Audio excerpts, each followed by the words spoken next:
Hello, xin chào tất cả các bạn thân mến. Hôm nay chúng ta sẽ đến với nhau với một video nữa là mình sẽ chia sẻ với các bạn cách làm giảm tiếng ồn máy oxy rất hiệu quả. Và mình nói sơ với máy oxy thì tất cả các bạn ai cũng đã có một cái máy oxy sử dụng cho hồ cá mình đúng không?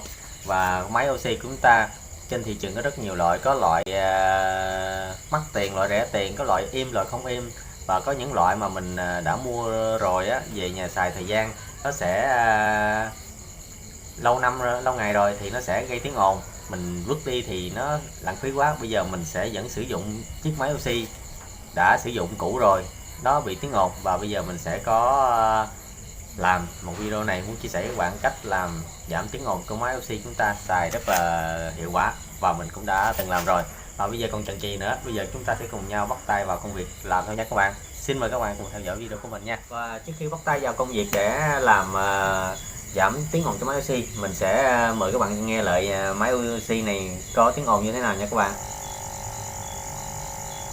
Đã có tiếng ồn đúng không các bạn? Đây chúng ta sẽ nghe lại nha. Đây đã có một tiếng ồn của máy oxy rất là khó chịu khi tạo cho người chơi cá để thư giãn của mình nha. Bây giờ chúng ta sẽ bắt đầu làm việc.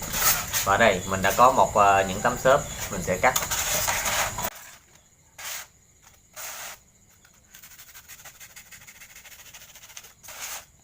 Mình phải đo theo máy oxy.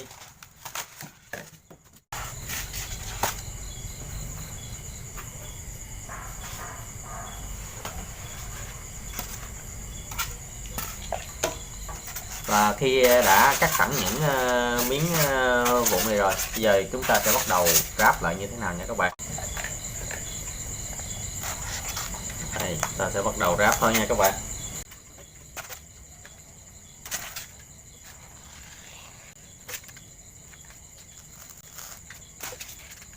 Và những động tác này rất đơn giản, chỉ cần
rất là đơn giản những thao tác này nha các bạn.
Sau khi hai cọng máy oxy chúng ta đã câu hai cọng dây ra này các bạn, thì trên đầu này chúng ta sẽ có gắn một cái van để tăng giảm nhẹ cái lượng oxy của máy này nha các bạn. Và cái đầu này đương nhiên là mình sẽ nối vô ngay cái cục sủi này rồi.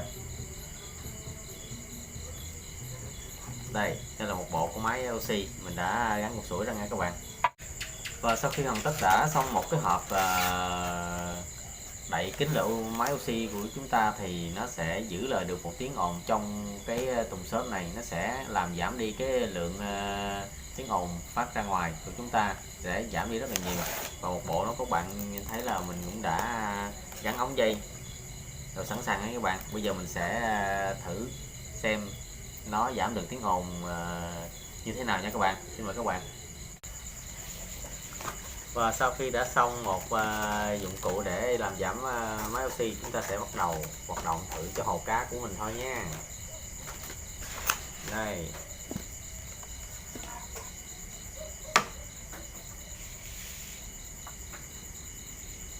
Và chúng ta sẽ bắt đầu ghi dây điện thôi.